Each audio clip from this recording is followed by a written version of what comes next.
بسم اللہ الرحمن الرحیم۔ دوستو، آج کی ہم اپنی اس ایپیسوڈ میں آپ کو دنیا میں موجود 5 ایسی چیزوں کے بارے میں بتائیں گے جن کا مقصد آپ نہیں جانتے ہوں گے۔ دوستو، جب لوگوں نے زندگی کو آسان بنانے کے لیے سب سے پہلے آواز تیار کی تو آلے کی ہر ایک چھوٹی سی تفصیل کا ایک خاص مقصد ہوتا تھا، یہاں تک کہ آرٹ ورک کا مقصد بھی ایک خاص مقصد تھا۔ دوستو، شاید ہم میں سے اکثر لوگ اسے نہیں ہوں گے، لیکن آج بھی ہماری روزمرہ کی بہت سی اشیاء کا یہی حال ہے۔ فرینڈز، اگر آج ہمارے چینل پر پہلی دفعہ آئے تو سب سے پہلے سبسکرائب کریں اور ساتھ دیے گئے بیل آئیکن کو بھی لازمی پریس کریں تاکہ ہم جو بھی ویڈیو اپلوڈ کریں اس کی نوٹیفیکیشن آپ کو بر وقت ملتی رہے۔ تو فرینڈز، آپ لوگوں کا زیادہ ٹائم ویسٹ کیے بنا ویڈیو شروع کر لیتے ہیں۔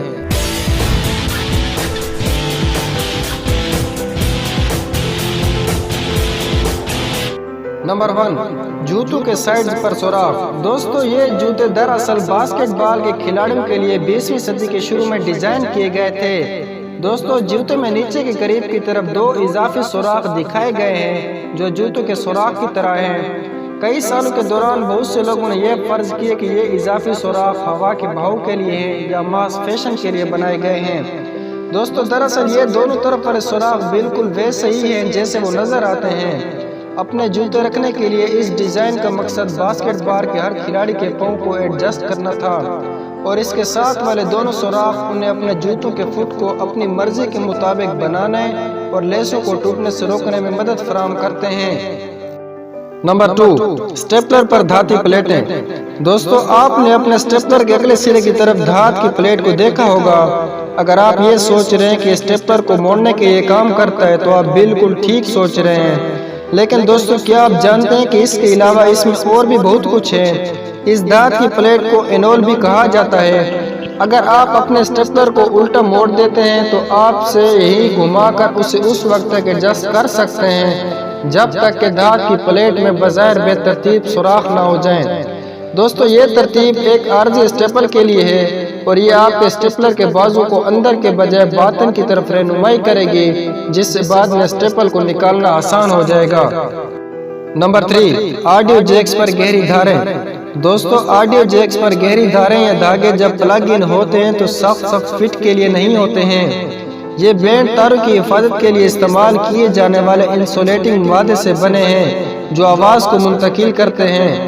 3 بینڈ ایک بائیں اور دائیں کان میں ایک بینڈ کے برابر ہوتے ہیں، اور تیسرا بینڈ زمین کے لیے اور اسے اسٹیریو میں پلگ کرنا چاہیے، جبکہ 2 بینڈ اختتام کی نشاندہی کرتے ہیں جو کسی آلے میں پلگ ہوتا ہے۔ نمبر 4، کیمرے اور فلیش کے درمیان چھوٹا کالا ڈاٹ۔ دوستو، اگر آپ آئی فون کے شوقین ہیں تو آپ نے پہلے ہی اپنے فون کے پچھلے حصے میں کیمرے اور فلیش کے درمیان چھوٹا کالا ڈاٹ دیکھا ہوگا۔ بہت ساری تجاویز کے برخلاف یہ کالا ڈاٹ واقعی میں ایک تیسرا مائکرو فون ہے۔ دوستو، یہ پس منظر کے شور کو ختم کر کے اعلیٰ آواز کے معیار کی فراہمی کے مقصد کو پورا کرتا ہے، اور کسی کنسرٹ کی طرح کسی بھیڑ والی جگہ پر ویڈیو ریکارڈ کرنے پر بھی بہت بہتر آواز لیتا ہے۔ نمبر 5، پھلوں پر سٹیکرز۔ دوستو، پھلوں پر سٹیکرز ملک اور پروڈیوسر کو نشان زد کرتے ہیں، لیکن کچھ ہی جانتے ہیں کہ سٹیکر پر موجود اعداد کا کیا مطلب ہے۔ اگر اس میں سے 4 ہندسے ہوں اور پہلا 4 ہو تو اس کا مطلب یہ ہے کہ پھل کو کیڑے مار دوا سے چھڑک دیا گیا ہو۔ دوستو، اگر یہاں 5 ہندسے ہیں اور پہلا ہندسہ 9 ہے تو پھل کا نامیاتی طور پر اضافہ ہوا ہے۔ دوستو، اگر یہاں 5 ہندسے ہیں اور پہلا 8 ہے تو پھل کو جینیاتی طور پر تبدیل کیا گیا ہے۔ تو فرینڈز، یہ تھی ہماری آج کی ویڈیو۔ امید کرتا ہوں کہ آپ سب لوگوں کو پسند آئی ہوگی۔ مزید ایسی ویڈیوز کے لیے ہمارے چینل کو سبسکرائب کریں اور ساتھ دیے گئے بیل آئیکن کو بھی لازمی پریس کریں۔ ملتے ہیں کسی نیکسٹ ویڈیو میں، تب تک کے لیے اللہ حافظ۔